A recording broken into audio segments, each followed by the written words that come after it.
East Bengal versus Jamshedpur match. তার আগে একটা কথা বলে রাখি, চ্যানেলটিকে যদি ভালো লেগে থাকে তো সাবস্ক্রাইব করে দিও, লাইক করে দিও। সাবস্ক্রাইব করতে কোনো পয়সা লাগবে না। তো আজকে ভিডিওটা বলে শুরু করছি। তো কালকে দেখলে তোমরা Jamshedpur versus east Bengal match, what a match বন্ধুরা। তো তোমরা তো জানোই যে খেলা কী লেভেলে চলছিল। আমার তো টেনশান হচ্ছিল যে ইস্ট বেঙ্গল কী করবে, কারণ ইস্ট বেঙ্গলের জয় ফেরার জন্য এটা খুবই দরকার ছিল। এই 3 পয়েন্টটা যে কত জরুরি, এটা খুবই দরকার ছিল। তো তিনটে প্লেয়ারের কথা তোমাদেরকে বলবো: Clayton Silva, PB Vishnu, Anwar Ali. তো প্রথমে আসা যাক ক্লেটন সিলভার কথা। তো সবাই ভেবেছিল ক্লেটন সিলভার ফর্ম হারিয়ে ফেলেছে, প্লেয়ারটাকে ছেড়ে দেবে। কিন্তু ক্লেটন সিলভা আস্তে আস্তে তার ফর্মে ফিরছে। আশা করা যায় সে তার প্রথম ফর্মের মতোই চলবে। তো কালকের খেলা দেখে সেটাও বোঝা গেল, সেই পুরনো টাচ, সেই পুরনো ছন্দ আশা করি আস্তে আস্তে ফিরছে ক্লেটন সিলভার মধ্যে। তো অভাবটা বুঝতে দিচ্ছে না অন্যান্য প্লেয়ারদের। তো তোমরা জানো কয়েক আগের মরশুমে কিন্তু একাই টেনেছিল এই ইস্টবেঙ্গল দলকে ক্লেটন সিলভা। তো তার এই অবদান তো ভোলা যায় না। তো তাকে একটু সময় দাও, আশা রাখা যায় সে তার ফর্মে ফিরবে। আর আসছি আনোয়ার আলী। যেখানেই বল সেখানেই আনোয়ার আলীর মতো প্লেয়ার যে ইস্টবেঙ্গল পেয়ে কতটা উপকৃত হয়েছে সেটা বলা খুবই দুষ্কর। কারণ আনোয়ার আলী যেরকম ট্যাকেল, সেরকম পাসিং দেখলে একটা অনবদ্য গোল। কী করে ট্যাকেল করে সে ক্লিয়ার করলো বলটা। ওটা যদি না ট্যাকেল করতো আনোয়ার আলী তো সম্ভবত ওটা গোল করে দিত। তো আনোয়ার আলীকে নিয়ে তো ইস্টবেঙ্গল খুবই খুশি। আশা রাখা যায় ইস্টবেঙ্গল টিম এবার ফর্মে ফিরছে। তো এখনও অনেক খেলা বাকি আছে। তো পয়েন্ট তো এখনও আসবেই, ইস্টবেঙ্গলকে সব ম্যাচ জিততে হবে। আশা রাখা যায় ইস্টবেঙ্গল সব ম্যাচ জিতবে, তাদের ফর্মে ফিরে আসবে। তো সবাই প্রে করো ভগবানের কাছে যেন ইস্টবেঙ্গল এরকমই ফর্মে থাকে। আর অস্কার ব্রুজন তো এই টিমটাকে পুরো টোটালি পাল্টে দিয়েছে। কি খেলা ছিল আর কি খেলছে, প্লেয়ারদের কনফিডেন্স লেভেল পুরো নিচে নেমে গেছিল। আর এখন দেখো কনফিডেন্স লেভেল পুরো হাই।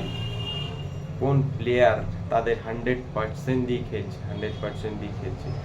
আর বলা যায়, এবার আসছি পিভি বিষ্ণুর কথা। PV Vishnu outstanding. পিভি বিষ্ণুর মতো প্লেয়ার, মানে বুঝতে পারছিলে কালকে তোমরা যারা যারা খেলা দেখছিলে ওদের জামশেদপুরের যে সাইড ব্যাক, সে তো পিভি বিষ্ণুকে ধরেই রাখতে পারছিল না।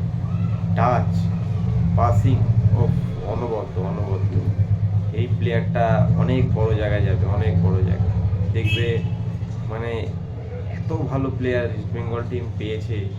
আর অস্কার ব্রুজন যে তার ইউজ করছে, এটাই কিন্তু অনেক বড়। কারণ পিভি বিষ্ণু কিন্তু আপনার কার্লোস কোয়াদ্রাদের টাইমে গেম টাইম পাচ্ছিল না। তো এখন দেখো গেম টাইম পাচ্ছে, আর সে তার খেলা কিন্তু দেখিয়ে দিচ্ছে যে তার কি জাতটাই মেন। পিভি বিষ্ণু প্লেয়ার ভাই, এরকম প্লেয়ারই তো দরকার ইস্ট বেঙ্গল টিমে। যাক, নেক্সট ম্যাচ আছে, অ্যাওয়ে ম্যাচ 28 তারিখ। তো সবাই টিভি পর্দায় চোখ রাখবো, আর যারা মাঠে যাবে তো তারা তো মাঠেই যাবে, লাইভ দেখতে পাবে।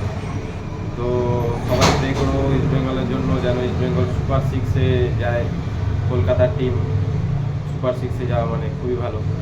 ইস্ট বেঙ্গল, মোহামেডান তিনজনই আশা করা যায় একদিন সুপার সিক্সে যাবে। মোহনবাগান তো সুপার সিক্স টপে আছে, তো ইস্ট বেঙ্গলও আশা করি সুপার সিক্সে যাবে। তো এবার আসা যায় আমাদের boss, Oscar Bruzon. What a coach ভাই! কোন লেভেলে টিমটা ছিল, আজ কোন লেভেলে টিমটা আছে। টিমের কনফিডেন্স একদমই লো হয়ে গেছে। সেই থেকে টিমটাকে কোথায় নিয়ে এসছে ভাই, তোমরা বন্ধুরা শুধু ভাবো। ইস্ট বেঙ্গল টিম যে প্রত্যেকটা ম্যাচ হারছিল, আজ সেই টিম লড়াকু খোঁচা খাওয়া বাঘের মতো লড়ছে, জিতছে। এটাই তো ইস্ট বেঙ্গল। লাল হলুদ মশাল, জয় ইস্ট বেঙ্গল। আর বন্ধুরা, এবার আসা যাক আমাদের, কার কথা বলবো, ডিএম আন্তাপস অনেকদিন পর গোল পেল, তো ভালোই। স্ট্রাইকার গোল পেলে তারও কনফিডেন্স বাড়বে, নেক্সট ম্যাচ অ্যাওয়ে ম্যাচ তার কনফিডেন্স থাকবে, তো ভালো। এই ভাঙাচোরা টিমটাকে নিয়ে আজ এইভাবে লড়ছে, লড়ে জিতছে, অনবদ্য ভাই, অনবদ্য। এরকম কোচিং, hats off to you mister Oscar Bruzon. এবার আসা যাক তোমাদের নেক্সট ম্যাচ হায়দ্রাবাদ। তো হায়দ্রাবাদ টিম অতটা কঠিন প্রতিপক্ষ নয়, কিন্তু তাও অ্যাওয়ে ম্যাচ, হোম গ্রাউন্ড ওদের, ওরা তো জেতার চেষ্টা করবেই। তো আশা রাখা যায় ইস্ট বেঙ্গল জিতবে। আর আমরা ইস্ট বেঙ্গলের সব সমর্থকরা ইস্ট বেঙ্গলকে সাপোর্ট করবো, তাদের পাশে থাকবো, প্লেয়ারদের পাশে থাকবো। বন্ধুরা, একটাই কথা বন্ধুরা, যাই হয়ে যাক প্লেয়ারদের পাশে থেকো। প্লেয়ারদের পাশে থাকলে প্লেয়ারদের মোটিভেট আলাদা হয়ে যাবে, প্লেয়াররা কনফিডেন্স পাবে। আর হ্যাঁ, প্লেয়াররা কনফিডেন্স পেলে টিম জিতবে। তো টিম তো জিততেই হবে, কারণ হারা এখন চলবে না টপ 6 যেতে হলে। তো আশা রাখা যায় ইস্ট বেঙ্গল টপ 6 যাবে। আর আমরা ইস্ট বেঙ্গলের সব সমর্থকরা ইস্ট বেঙ্গলের পাশে থাকবো। কাল যারা যারা মাঠে গেছিল তারা তো ফুল এনজয় করেছে, ফুল এনজয়। মানে এরকম ভাবে স্টেডিয়ামের যে অ্যাটমসফিয়ার তা মারাত্মক লেভেলে ছিল কাল, মারাত্মক লেভেলে যারা গেছে তারা। এবার আসা যাক মাদি তালালের কথা। তো মাদি তালালের চোটটা তো খুবই গুরুতর, এই মরশুম থেকে ছিটকে গেছে। প্লেয়ারটাকে খুবই মিস করবে ইস্ট বেঙ্গল সমর্থকরা আর ইস্ট বেঙ্গল ফুল টিম, কারণ ম্যাজিশিয়ান ছিল ভাই, ম্যাজিশিয়ান। ইস্ট বেঙ্গলের মাঝ মাঠের ম্যাজিশিয়ান ছিল।